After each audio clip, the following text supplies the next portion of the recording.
नमस्कार दोस्तों, स्वागत है आप सभी का टेक अफेयर्स पर। आज के इस लेक्चर में हम डिस्कस करेंगे रिसेंटली सैटर्न के दो मून टाइटन और एन्सेलेडस अपने मीथेन सोर्स को लेकर काफ़ी चर्चा में रहे हैं। इसके साथ ही हम समझेंगे कि यहाँ पर दावा किया जा रहा है अभी हाल ही की रिसर्च के दौरान कि यहाँ पर माइक्रोबियल लाइफ के होने के सबूत पाए गए हैं। इन सभी को डिस्कस करेंगे, कवर करेंगे इस लेक्चर में, समझेंगे आखिर ये क्या है, इनकी इंपॉर्टेंस और भी सभी पॉइंट को। ऑल्सो ये हमारे एग्ज़ाम के पॉइंट ऑफ व्यू से भी काफ़ी इंपॉर्टेंट है। तो चलिए स्टार्ट करते हैं इस लेक्चर को। उससे पहले मैं आपको बता दूं कि यूपीएससी के जिस पेपर फर्स्ट एंड थर्ड के लिए काफ़ी इंपॉर्टेंट है। आप सभी के लिए एक क्वेश्चन है, अटैम्प्ट करिए इसे, इसका आंसर दीजिए कमेंट बॉक्स में। मैं आपको इसका आंसर दूंगा इस वीडियो के एंड में। Which planet of the solar system has the maximum number of moons? 4 option आपके पास हैं, राइट आंसर आप अपना कमेंट करके बताइए ना। उससे पहले आप देखिए, ये है द टाइम्स ऑफ इंडिया का आर्टिकल।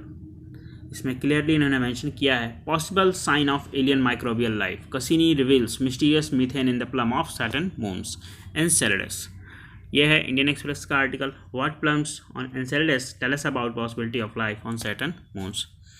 सो अब बात कर लेते हैं कि इतना चर्चा में क्यों है। नासा कैसिनी स्पेस यान ने कार्बन डाइऑक्साइड यानी CO2 और डाईहाइड्रोजन यानी H2 के साथ शनि के चंद्रमाओं टाइटन और एन्सेलेडस में अपने पंखों में के माध्यम से उड़ान भरकर मीथेन की असामान्य रूप से उच्च सांद्रता का पता लगाया था। यह पाया गया कि टाइटन के वायुमंडल में मीथेन और एन्सेलेडस के पास एक तरल महासागर है जिसमें गैस और पानी के विस्फोट होते रहते हैं।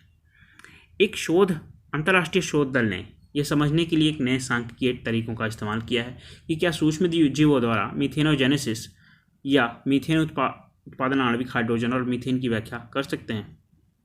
इसके बाद मीथेनोजेनेसिस के बारे में अभी मैं आपको आने वाले कुछ मिनटों में बताऊंगा कि आखिर क्या होता है। सबसे पहले समझ लेते हैं कि कुछ रिजल्ट जो सामने निकल कर आए हैं इंपॉर्टेंट, वो क्या है, उनके बारे में जान लेते हैं। कैसिनी ने प्लम में बर्फ़ के कण, लवण, हाइड्रोजन और कार्बनिक अणु पाए हैं जो एक महासागर के अस्थायी संकेत हैं और जो संरचना में पृथ्वी के महासागरों के समान है। एन्सेलेडस के समुद्र तल पर क्षारीय हाइड्रोथर्मल वेंट के भी प्रमाण मिले हैं जो पृथ्वी के महासागरों में मीथेनोजेंस का समर्थन करने वालों के समान है। सो अब समझ लेते हैं कि ये प्लम होते क्या हैं। प्लम बेसिकली हवा, पानी या एक तरल पदार्थ की मिट्टी में एक स्तंभ या स्थान होता है जो दूसरे तरल पदार्थ से होकर गुजरता है, जिसमें सोर्स से निकलने वाले प्रदूषक कण होते हैं। एक प्लम आमतौर पर अपने सोर्स से दूर चला जाता है और चौड़ा हो जाता है ना। इस फिगर में देखिए, ये है एन्सेलेडस, सैटर्न का एक मून, ये है इसका कोर और यहाँ पर है लावा। इस गर्म लावा के वजह से ये जो मीथेन के यहाँ पर जलाशय बने हुए हैं, ये यहाँ पर आप देख रहे हैं फव्वारों की तरह ऊपर छिद्रों से निकलते हैं। अब समझ लेते हैं कि ये मीथेनोजेंस होते क्या हैं। पृथ्वी पर अधिकांश मीथेन का जैविक मूल है। मीथेनोजेंस नामक सूक्ष्म जीव एक मेटाबॉलिक बाय प्रोडक्ट के रूप में मीथेन उत्पन्न करने वाले सक्षम सूक्ष्म जीव हैं। उन्हें जीने के लिए ऑक्सीजन की आवश्यकता नहीं होती और प्रकृति में व्यापक रूप से वितरित होते हैं। ये दलदलों, स्थानों, मृत कार्बनिक पदार्थों और यहाँ तक कि मानव आंत में भी पाए जाते हैं। वे उच्च तापमान में जीवित रहने के लिए जाने जाते हैं और सिमुलेशन अध्ययनों से पता चला है कि वे मंगल ग्रह की स्थितियों में भी रह सकते हैं। ये समझने के लिए कि क्या वे ग्लोबल वार्मिंग में योगदानकर्ता हो सकते हैं, मीथेनोजेंस का व्यापक रूप से अध्ययन किया गया है। now अब बात कर लेते हैं possibility of methanogens on Enceladus, कि एन्सेलेडस पर मीथेनोजेंस की कितनी संभावना है होने की।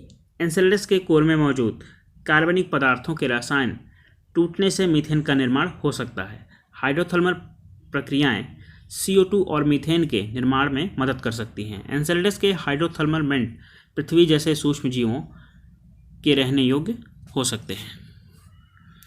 अब समझ लेते हैं कि थोड़ा इंपॉर्टेंट पॉइंट सैटर्न के बारे में। शनि सूर्य से छठा ग्रह और हमारे सौरमंडल का दूसरा सबसे बड़ा ग्रह है। हजारों सुंदर छल्लों से सुशोभित शनि ग्रहों में अद्वितीय है। ये एकमात्र ऐसा ग्रह नहीं है जिसके छल्ले हैं बर्फ और चट्टान के टुकड़ों से बने हैं, लेकिन कोई भी उतना शानदार या उतना जटिल नहीं है जितना कि सैटर्न है। साथ ही गैस विशाल बृहस्पति की तरह शनि एक विशाल गेंद और जो ज़्यादातर हाइड्रोजन और हीलियम से बनी है, कुछ मिशन की यात्रा कर चुकी हैं, जैसे पायनियर 11, वॉयजर्स 1 और 2 ने उड़ान भरी थी, लेकिन कैसिनी ने 2004 से 2017 तक 294 बार शनि की परिक्रमा की। बात करें टाइटन की, तो टाइटन शनि का सबसे बड़ा चंद्रमा है और हमारे सौरमंडल का दूसरा सबसे बड़ा चंद्रमा है। बृहस्पति का चंद्रमा गैनीमेड थोड़ा इससे बड़ा है।